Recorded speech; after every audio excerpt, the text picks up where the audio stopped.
Cam लगा हुआ है, वो लोग भी इस वीडियो को देख लें। इसमें मैंने जो प्रश्न शामिल किए हैं, भारत के पर्वत, पठार, वायुमंडल और महाद्वीप, कुल 50 प्रश्न हैं। एक एक प्रश्न महत्वपूर्ण है, कोई फालतू की बकवास नहीं होगी। प्रश्न हम शुरू कर रहे हैं, ठीक भाई। क्वेश्चन नंबर आप पहला पढ़िए, बहुत बढ़िया प्रश्न है यार।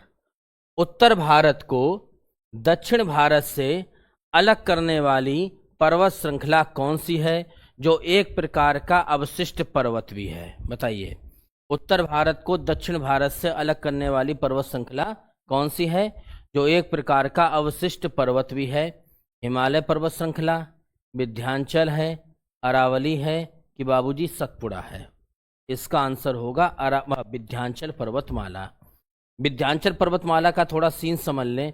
ये मान लीजिए आपका दक्षिण भारत हुआ, दक्षिण भारत जिसमें केरल है, तमिलनाडु है, आपका आंध्र प्रदेश है, यही सब आते हैं राज्य। और ये आपका उत्तरी भारत हुआ जिसमें आपका उत्तर प्रदेश है, अन्य राज्य आ जाते हैं। उत्तरी भारत और दक्षिणी भारत के बीच में एक पर्वत श्रृंखला है जिसका नाम है विंध्याचल पर्वत श्रृंखला। विंध्याचल पर्वत श्रृंखला क्या करती है कि उत्तर भारत को अलग कर देती है, दक्षिण भारत को अलग कर देती है। अब जरा देखिए, उत्तर भारत की भौगोलिक स्थिति अलग है, दक्षिण भारत की भौगोलिक स्थिति अलग है। उत्तर भारत की नदियां अलग हैं, दक्षिण भारत की नदियां अलग हैं। दक्षिण भारत की नदियों का पानी उत्तर भारत में नहीं आता है। उत्तर भारत की जो भी नदियां हैं, गंगा वगैरह, उनका पानी दक्षिण भारत में नहीं जाता है। इस वजह से क्वेश्चन और पूछा जाता है कि कौन सी पर्वत श्रृंखला ऐसी है जो जल विभाजक का काम करती है उत्तर भारत और दक्षिण भारत के बीच में। हालांकि पूरा भारत एक ही है, तो भैया उस पर्वत श्रृंखला का नाम कौन सा है? विंध्याचल पर्वतमाला ही है, विंध्याचल पर्वतमाला।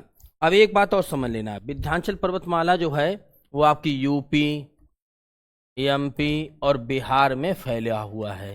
ठीक, यूपी हो गया, एमपी हो गया और बिहार में फैला हुआ है।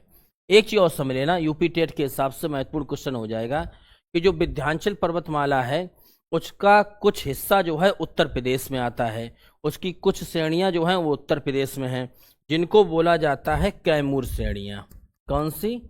कैमूर श्रेणियां। तो ये क्वेश्चन बहुत ज़्यादा महत्वपूर्ण है। इस प्रकार से पूछा गया है कि विंध्याचल पर्वत की कैमूर श्रेणियां उत्तर प्रदेश के किस जनपद में हैं? ठीक, विंध्याचल पर्वत की कैमूर श्रेणियां उत्तर प्रदेश के किस जनपद में हैं? तो ध्यान रखना, मिर्जापुर, और एक तो मिर्जापुर हुआ आपका और दूसरा कौन सा हो गया?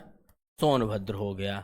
मिर्जापुर और सोनभद्र, ये नोट कर लेना, यूपी के हिसाब से बहुत ज़्यादा महत्वपूर्ण है। क्वेश्चन नंबर अब दूसरा आओ। गाडविन ऑस्टिन K2 जो भारत की सबसे ऊंची पर्वत चोटी है, हिमालय के किस भाग या श्रेणी में स्थित है? भारत की सबसे ऊंची चोटी गाडविन ऑस्टिन K2 किस हिमालय का हिस्सा है? बताइए, किस हिमालय का हिस्सा है? महान हिमालय का है, लद्दाख श्रेणी का है, काराकोरम है या पीर पंजाल है? भारत की जो सबसे ऊंची चोटी है जिसका नाम है गाडविन ऑस्टिन K2, ये आपका काराकोरम श्रेणी का हिस्सा है। काराकोरम, कारा और कोरम तो दो बार के हो गया, कारा और कोरम, तो इसी वजह से इसको बोल देते हैं K2। आप ऐसे याद रखना, ठीक, याद रहेगा भैया, काराकोरम श्रेणी का हिस्सा है। हालांकि हिस्सा जो है इस समय पीओके में है, पाक अधिकृत कश्मीर में है, पूर्ण रूप से हिस्सा भारत में नहीं है। यानी जो गाडविन ऑस्टिन K2 है जिसकी ऊंचाई 8611 मीटर है, ये पीओके में है, इस पर पाकिस्तान का भी कब्जा है। यदि आपसे क्वेश्चन ये पूछा जाता कि पूर्ण रूप से भारत में स्थित सबसे ऊंची चोटी का नाम, पूर्ण रूप से जिस पर पूरा भारत का ही कब्जा हो, तो उस चोटी का नाम याद रखना मेरी बाबू, कंचनजंगा। कौन सा है? कंचनजंगा। और ये कहाँ पर है? सिक्किम में है। इस पर तो हमारे पूरे भारत का कब्जा है। ठीक, एक बात और याद रखना, काराकोरम श्रेणी, ये ध्यान रखना, काराकोरम श्रेणी को मध्य एशिया की रीढ़ भी कहा जाता है। किस श्रेणी को? काराकोरम श्रेणी को क्या बोलते हैं? मध्य एशिया की रीढ़ कहते हैं। काफी लंबी श्रेणी है ना, मध्य एशिया की क्या बोला जाता है? रीढ़ बोला जाता है, रीढ़, मेरू रज्जू। काराकोरम श्रेणी है कहाँ पर? वह ये जम्मू कश्मीर में। पीर पंजाल कहाँ है? इस नाम से दर्रा भी है, ये भी कहाँ है? जम्मू कश्मीर में है। ध्यान रखना, काराकोरम दर्रा भी जम्मू कश्मीर में है और पीर पंजाल नाम से दर्रा भी जम्मू कश्मीर में है। थोड़ा गला बैठ गया यार, ठंडा पानी पी लिया। दक्षिण भारत की सबसे ऊंची चोटी जिसका नाम है अनामुड़ी किस पर्वत पहाड़ी पर स्थित है, बताइए। दक्षिण भारत की सबसे ऊंची चोटी का नाम, पहले तो ये याद रखो, इसी क्वेश्चन में क्वेश्चन हो गया कि दक्षिण भारत का सबसे ऊंची चोटी कौन सा है, कि अनामुड़ी है, ठीक।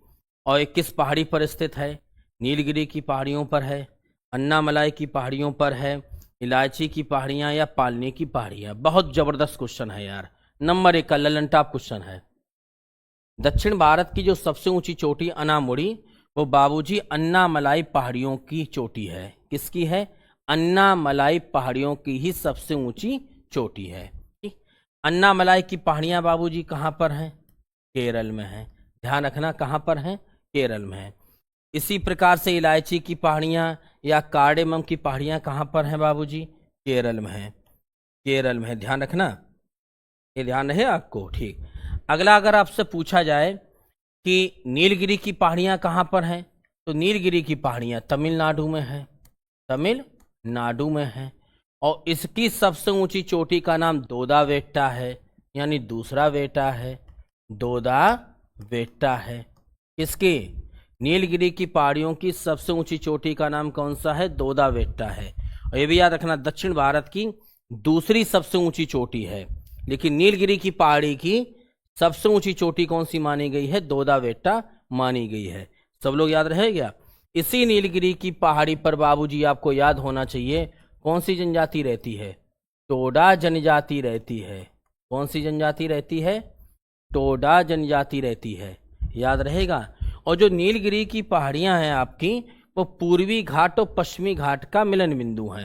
ये मान लीजिए पूर्वी घाट है, यह इधर बंगाल की खाड़ी है ना, बंगाल की खाड़ी, तो बंगाल की खाड़ी के किनारे किनारे जो हिस्सा आया है ये कहलाता है पूर्वी घाट, ये बाबूजी कहलाता है आपका पश्चिमी घाट। इन दोनों का जो मिलन बिंदु है, मिलन बिंदु, वही कहलाता है नीलगिरी की पहाड़ियां। नीलगिरी की पहाड़ियां। पालनी की पहाड़ियां कहाँ पर हैं? पालनी की पहाड़ियां भी बाबूजी तमिलनाडु में हैं, तमिलनाडु में है। देखो इस प्रकार से याद करो, ध्यान से सुनना कि बार बार रिपीट ना करना पड़े आपको। परीक्षा का समय कम है, एक बार तसल्ली से सुन लियो तो याद हुई, भड़बड़ाए के ना सुनियो, बड़बड़ाहट में सब काम गड़बड़ हुई है। चलो भैया दर्रा मिलान करो। निम्नलिखित में से कौन सा दर्रा गलत मिला हुआ है, बताइए। क्या नाथुला दर्रा सिक्किम में है? बोमडिला दर्रा अरुणाचल प्रदेश, जोजिला दर्रा जम्मू कश्मीर और लिपुलेख दर्रा हिमाचल प्रदेश। मैं आपको दर्रा याद करने की छोटी सी ट्रिक बता देता हूं, आप लोगों को याद हो जाएगा। देखो, नाथूलाल जेल में, नाथूलाल कहाँ पर हैं? जेल में हैं। हमारे नथुलाल कहाँ चले गए? जेल में चले गए। जेल में इस वजह से चले गए कि सिक्किम में रहते थे। कहाँ रहते थे? सिक्किम में। तो अचानक ये चीन की सीमा में घुस गए, क्योंकि सिक्किम और चीन जो है आसपास लगा हुआ है। खांसी हो रहा है यार। नाथूलाल जेल में, तो नाथूलाल जेल में इस वजह से है क्योंकि सिक्किम में रहते थे, अचानक से धोखे से चीन की सीमा में चले गए, इस वजह से जेल में चले गए। अब नाथूलाल से कौन सा दर्रा बाबूजी? नाथुला दर्रा। कौन सा दर्रा? नाथुला दर्रा। जेल से कौन सा दर्रा? जेलेपला दर्रा। जेल से कौन सा दर्रा? जेलेपला दर्रा। दोनों कहाँ स्थित हैं? सिक्किम में है। नाथुला दर्रा बहुत महत्वपूर्ण है। नाथुला दर्रा क्या करता है? भारत को तिब्बत से जोड़ता है, भारत को तिब्बत से। तिब्बत वही हिस्सा जो चीन के कब्जे में आता है, और इसी से काफी लोग कैलाश मानसरोवर की यात्रा भी जाते हैं। कैलाश मानसरोवर की यात्रा नोट कर लो भाई।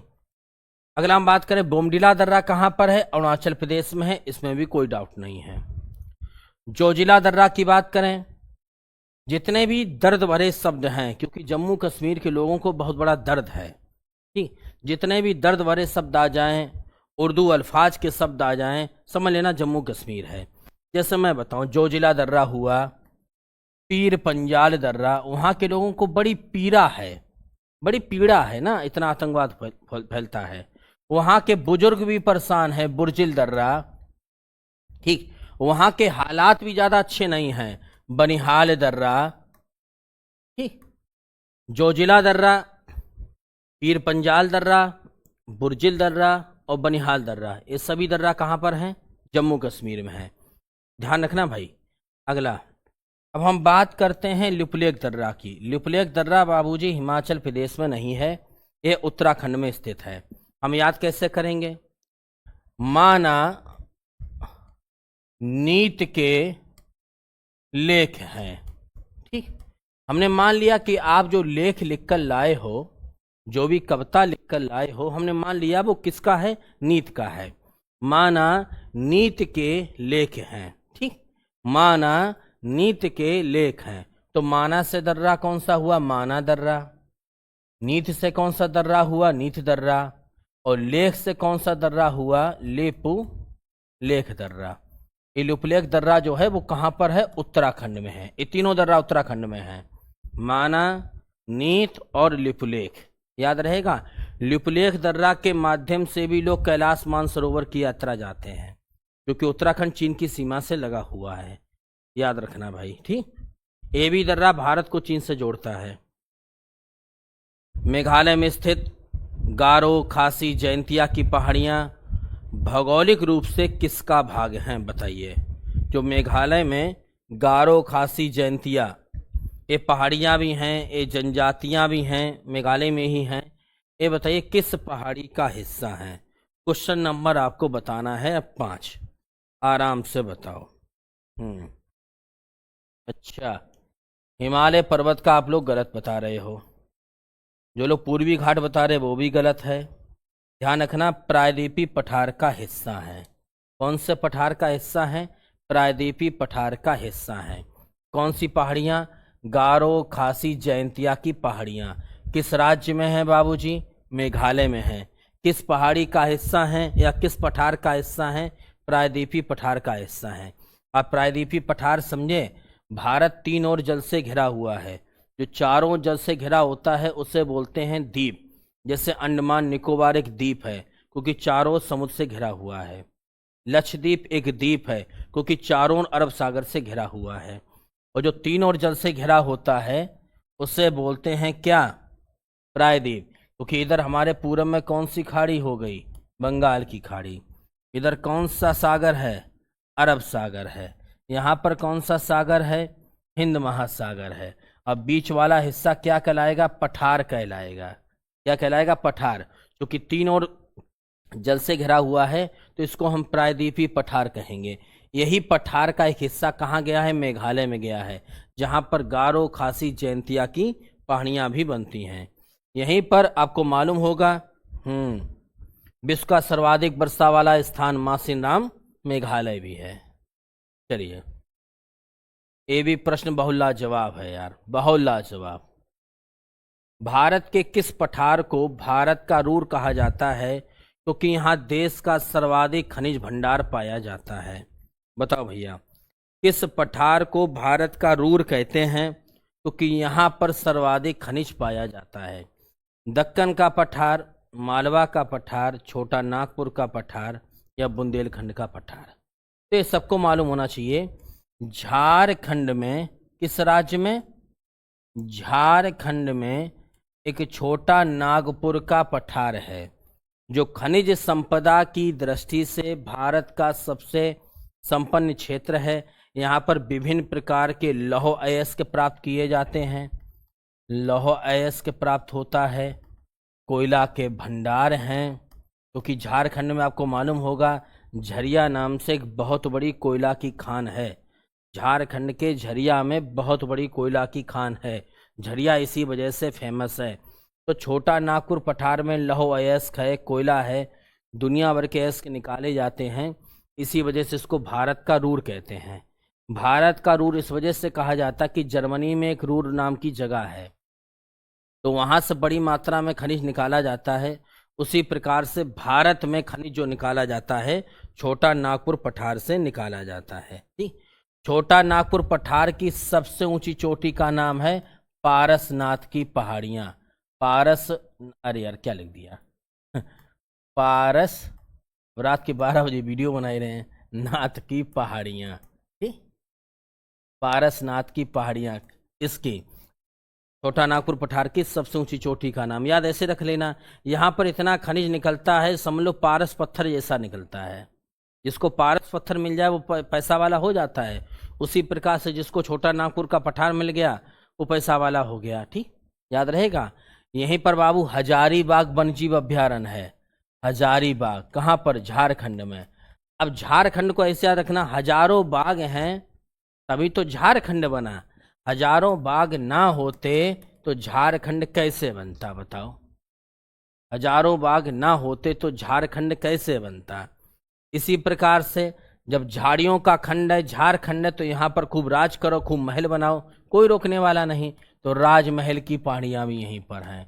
राजमहल की पहाड़ियाँ भी यहीं पर हैं, पहाड़ियाँ। चलो भाई, याद हो गया? आराम से मोहब्बत से याद करो, दुश्मनी से नहीं।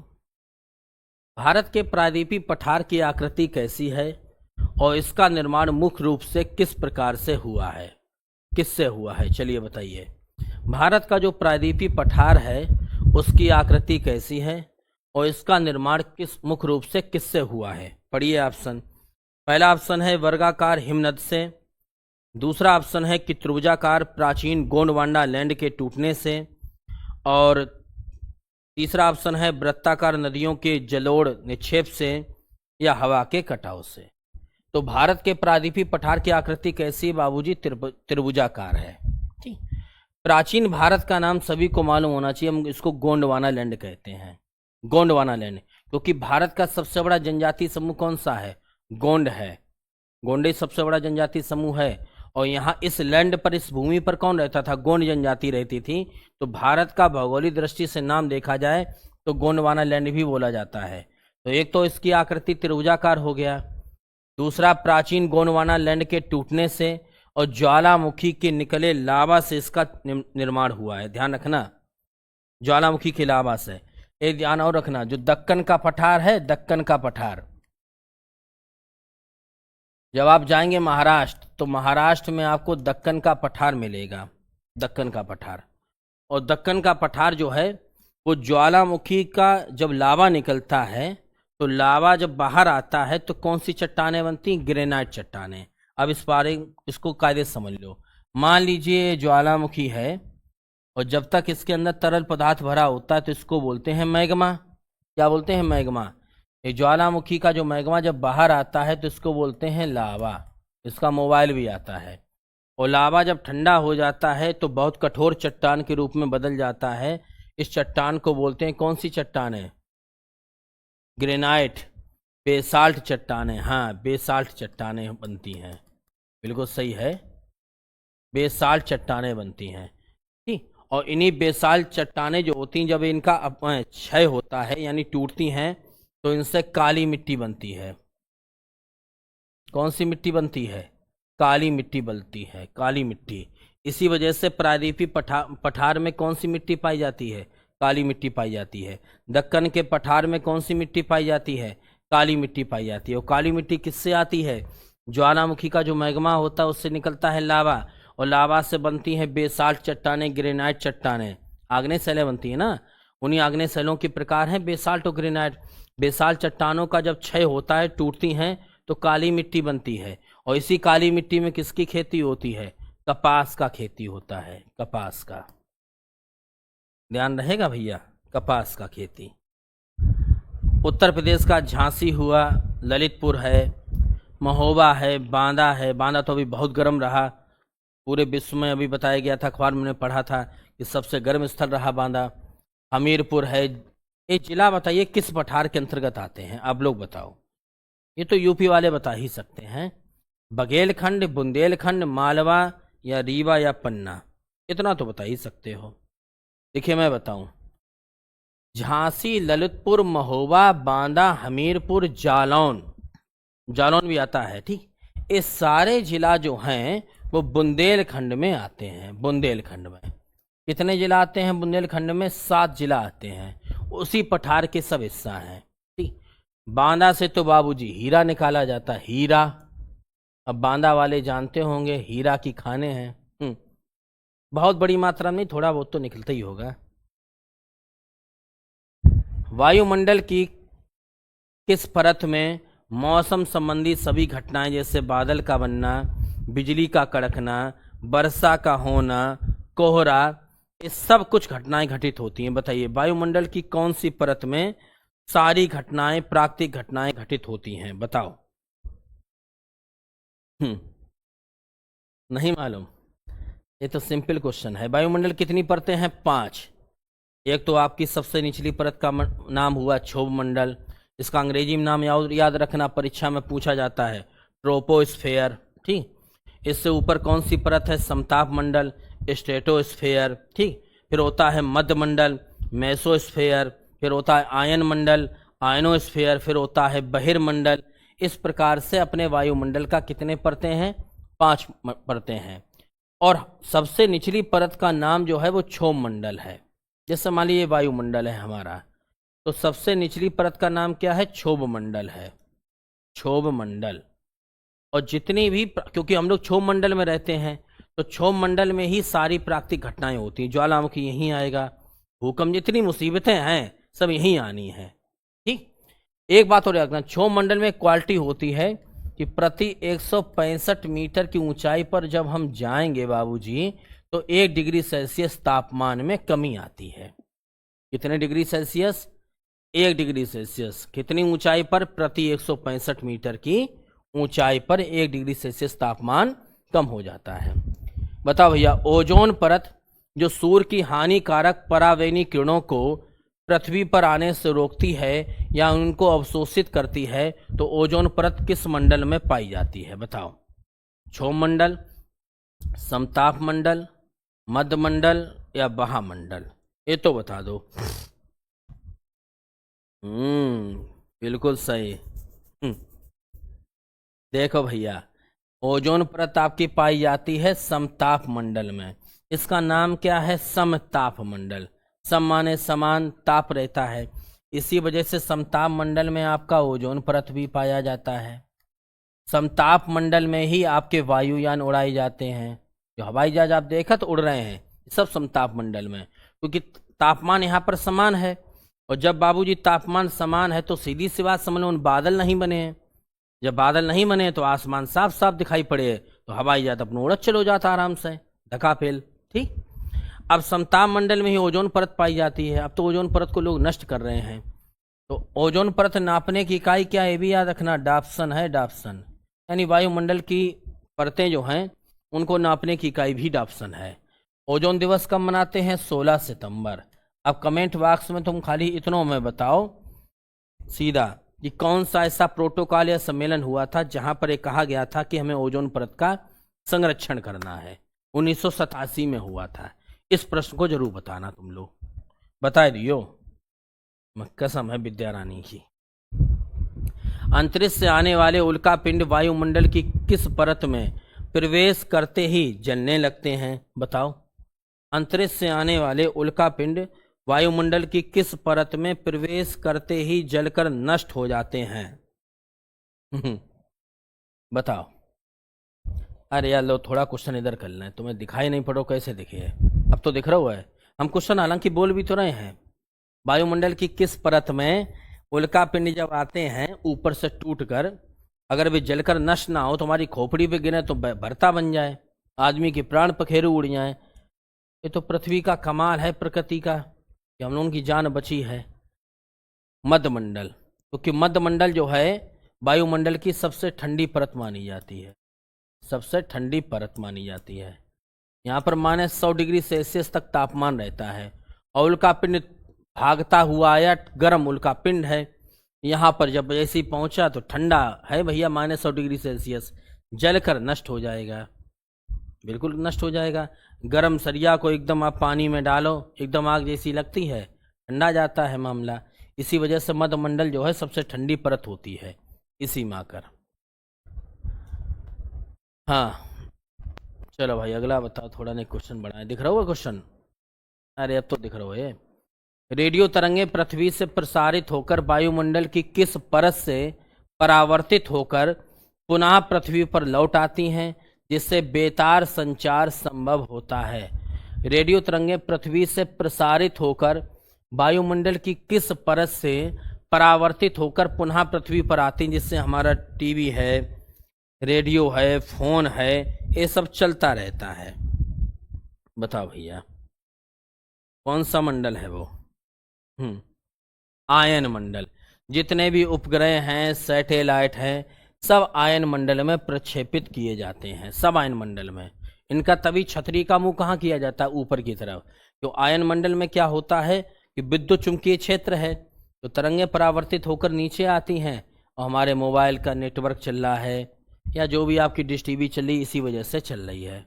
क्लियर हो गया समझ में? हाँ, एक और याद रखना, भू स्थिर उपग्रह जो होते हैं पृथ्वी से 36,000 किलोमीटर की ऊंचाई पर प्रक्षेपित किए जाते हैं। तो वायुमंडल में गैसों के परसेंटेज के आधार पर अवरोही क्रम बताइए। क्वेश्चन नंबर 13, अवरोही क्रम। अवरोही क्रम तो जानते हो, सबसे बड़ा, सबसे ज़्यादा कौन सी गैस पाई जाती? नाइट्रोजन का परसेंट 78%। फिर का पाई जाती? ऑक्सीजन कितने परसेंट? 21%। फिर पाई जाती 0.03% का कार्बन डाइऑक्साइड। बताओ जब नेक्स्ट ये 0.03%, तब जब पृथ्वी की हालत है, और जब 1% हुई जावे तो हम लोग जिंदा पे चिता बन जावे, घटिया का जाने की आवश्यकता ही नहीं, खड़े खड़े फूक जाएं। और ये अक्रिय गैस पाई जाती है। वायुमंडल में सर्वाधिक अक्रिय गैस पाई जाती आर्गन। ठीक, वायुमंडल में एक गैस और पाई जाती है, अक्रिय पाई नहीं जाती है, जिसका नाम है रेडान। यदि रेडान की मात्रा, ये भी एक गैस है, अक्रिय गैस है, ये वायुमंडल नहीं होती है। यदि वायुमंडल में रेडान की मात्रा बढ़ रही है तो तुम जा समझ लो पृथ्वी पर का आने वाला है? भूकंप। ये संकेतक होता है, सुनामी, कोई ना कोई समझो आफता आने वाली है खोपड़ी पर। चलो, विश्व का सबसे छोटा महाद्वीप कौन सा है जिसे द्वीपीय महाद्वीप भी कहा जाता है और जहां एक भी ज्वालामुखी नहीं है?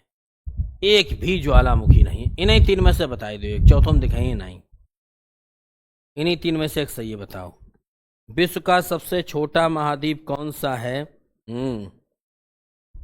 जहां पर एक भी ज्वालामुखी नहीं है? बताओ। ऑस्ट्रेलिया।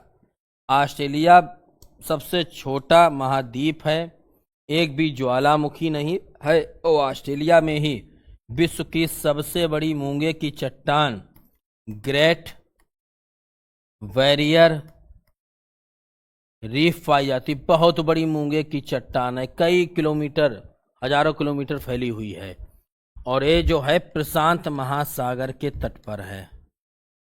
प्रशांत महासागर। चलो भाई, किस महाद्वीप को अंध महाद्वीप भी कहा जाता है? और यह एकमात्र ऐसा महाद्वीप है जहां से कर्क रेखा, मकर रेखा और आपकी भूमध्य रेखा, तीनों रेखाएं होकर गुजरती हैं। बताइए अंध महाद्वीप, बताओ भैया। नहीं मालूम? ये तो मालूम है, अफ्रीका महाद्वीप।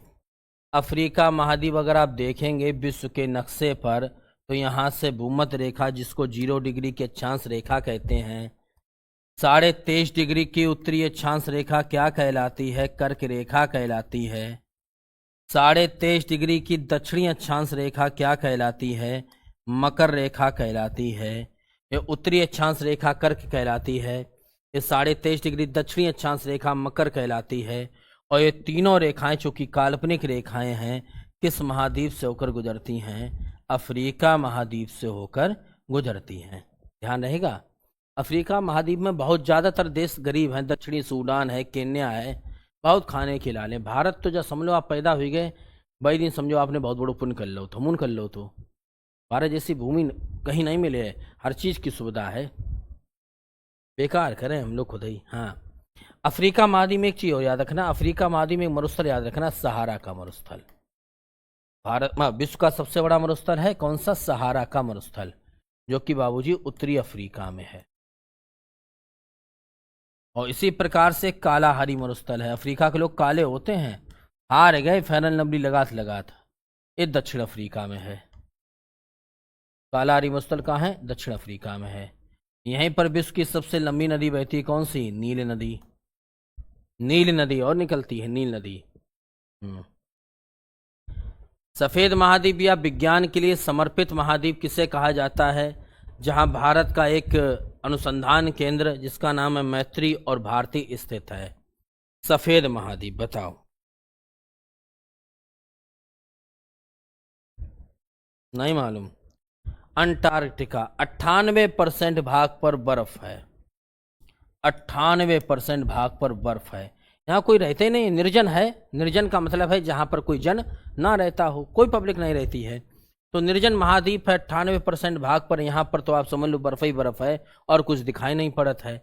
और यहाँ पर लोग अनुसंधान करते, उन्हें लगता है, महत्वाकांक्षा है कि यहाँ पर तेल के भंडार या किसी खनिज का भंडार प्राप्त हो सकता है।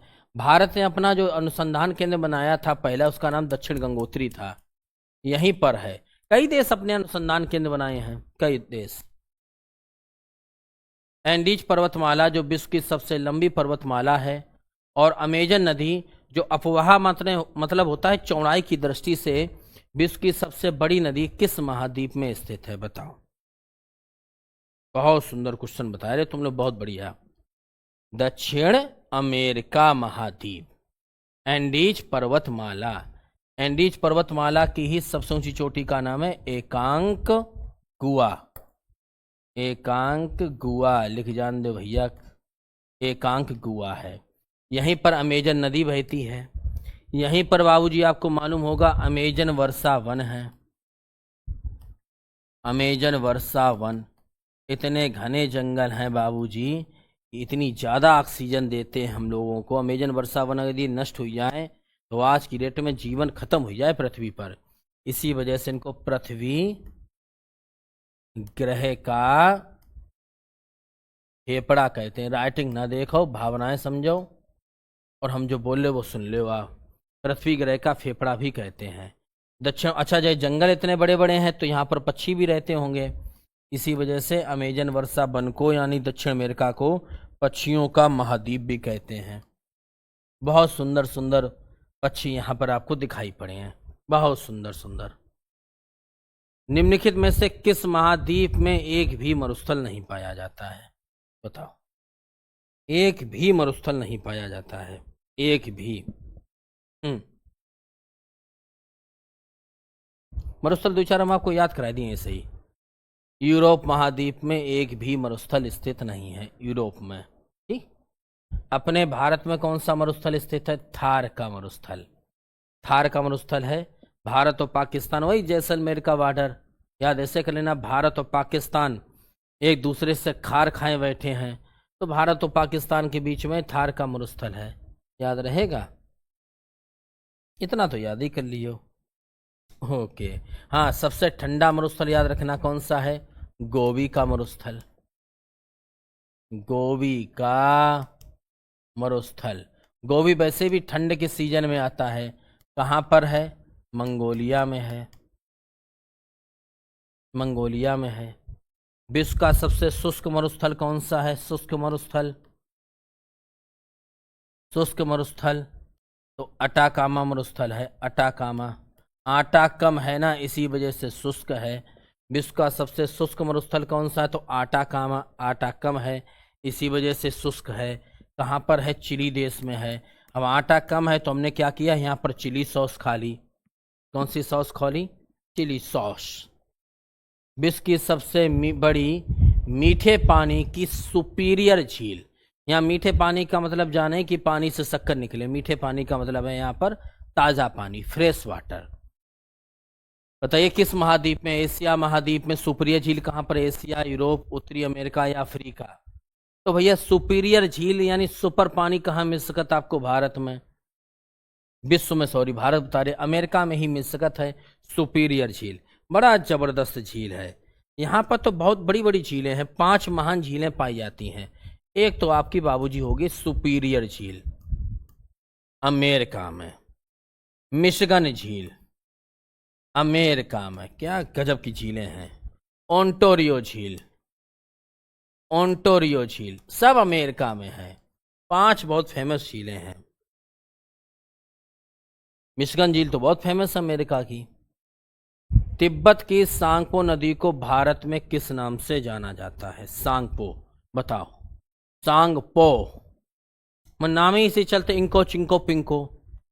ब्रह्मपुत्र नदी, कौन सी नदी? ब्रह्मपुत्र नदी। ये तो आपको मालूम होगा। ब्रह्मपुत्र नदी का उद्गम कहाँ से हुआ? तिब्बत की मानसरोवर झील से। और तिब्बत की मानसरोवर झील से ब्रह्मपुत्र नदी का उद्गम हुआ है। तो जब तक ये ब्रह्मपुत्र नदी तिब्बत में रहती है तो इसको हम लोग क्या बोलते हैं? सांगपो कहते हैं। अरुणाचल प्रदेश में जब नदी जब आत है अरुणाचल प्रदेश में, तब जाए बाबूजी बोलते हैं का हम लोग देहांग। जब असम में पहुंचत है जई नदी तो हम लोग का बोलते हैं? ब्रह्मपुत्र।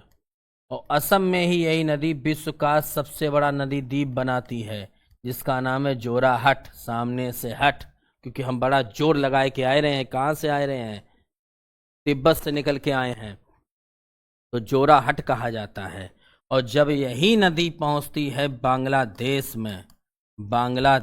में, तो जाए प्यार से लोग बोल देते हैं कि जमुना आएगी। क्या आ गई? जमुना आ गई, जमुना। और गंगा और ब्रह्मपुत्र, गंगा मैया और ब्रह्मपुत्र यानी अम्मा बेटा, पुत्र का मतलब बेटा है, ये दोनों नदियां मिलकर पश्चिम बंगाल में विश्व का सबसे बड़ा सुंदरवन डेल्टा बनाती हैं। सुंदरवन डेल्टा। सीरीज बात, अम्मा और बेटा मिल गए। अम्मा कौन? गंगा मैया। और बेटा कौन? ब्रह्मपुत्र। तो बनाए दो सुंदर सो डेल्टा। भारत की सबसे प्राचीन पर्वत श्रृंखला कौन सी है?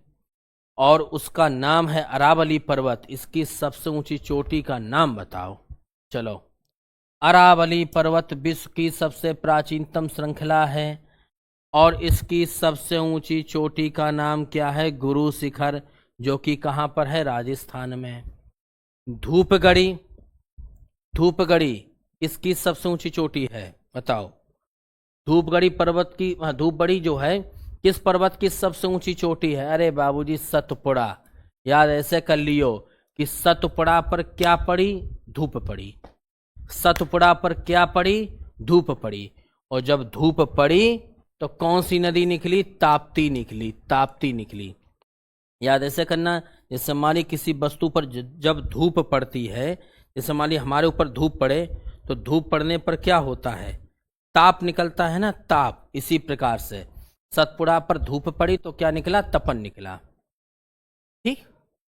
आगे, अमरकंटक किसकी सबसे ऊंची चोटी है? मैकाल की पठार की। मैकाल का पठार, मैकाल का पठार कहां पर है? छत्तीसगढ़ में है। ठीक। पारसनाथ किसकी सबसे ऊंची चोटी का नाम है? छोटा नागपुर पठार की। छोटा नागपुर पठार की सबसे ऊंची चोटी का नाम क्या है? पारसनाथ है। पश्चिमी घाट को किस अन्य नाम से जाना जाता है जो जैविक विविधता का क्षेत्र है? बताओ। पश्चिमी घाट। हर प्रश्न हम तुम्हें नहीं बताए पे, दिमाग लगाओ। जो भारत में 4 जैव विविधता स्थल हैं, हॉट स्पॉट क्षेत्र हैं, उन्हीं में है एक पश्चिमी घाट। भारत में कितने हॉट स्पॉट क्षेत्र हैं? 4 हॉट स्पॉट। हॉट स्पॉट, ठीक, 4 याद रखना।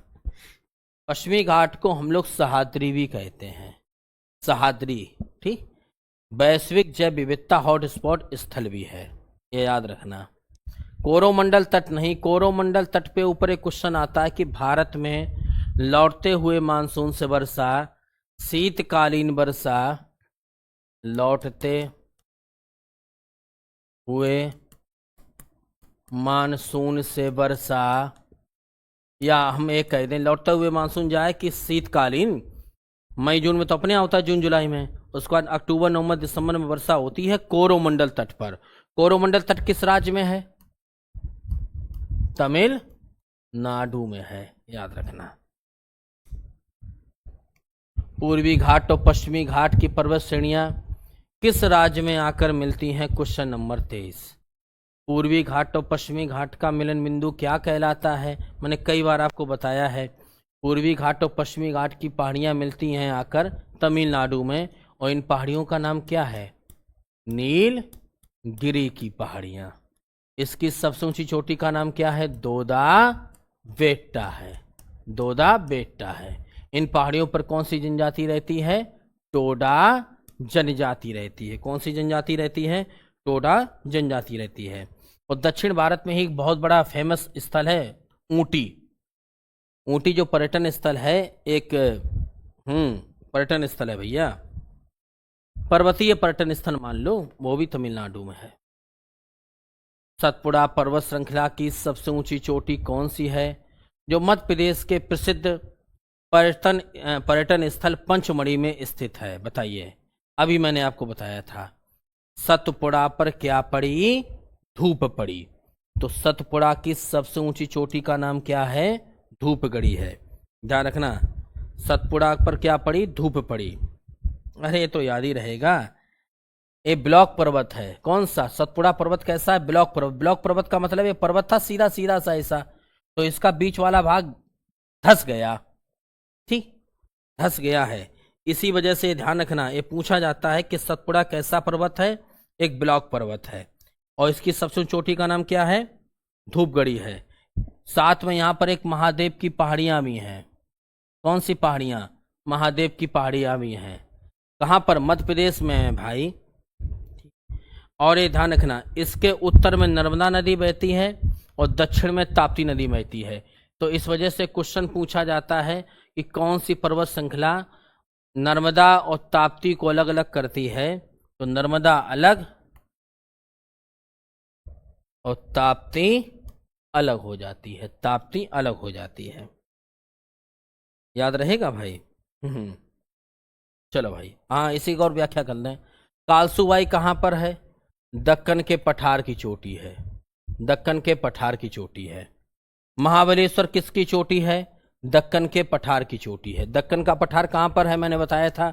दक्कन का पठार कहाँ पर है? महाराष्ट्र में स्थित है। दक्कन का पठार किन चट्टानों का बना है? ज्वालामुखी के निकले लावा के बेसाल चट्टानों से बना है। ये बताओ, सैडल पीक कहाँ की सबसे ऊंची चोटी है? अंडमान निकोबार की सैंडल पीक। अंडमान निकोबार की सबसे ऊंची चोटी, अंडमान निकोबार की सबसे ऊंची चोटी का नाम है। हिमालय की सबसे बाहरी और नवीनतम पर्वत श्रेणी कौन सी है जो मैदानी भागों से ठीक पहले स्थित है? 25 ही कराए दे रहे, बताओ। हिमालय की सबसे बाहरी और नवीनतम पर्वत श्रेणी कौन सी है जो मैदानी भागों से ठीक पहले स्थित है? इसी के बाद उत्तर भारत का मैदान शुरू होता है। यानी इस श्रेणी के बाद क्या होता है कि पर्वत खत्म हो जाता है, अपना मैदान शुरू हो जाता है। बताएं कौन सा? शिवालिक श्रेणी। कौन सी श्रेणी? शिवालिक श्रेणी। याद रखना। और इसी के बाद अपना उत्तर भारत का मैदान शुरू हो जाता है। अब 25 रखें, अब रात के बज गए हैं 12:30।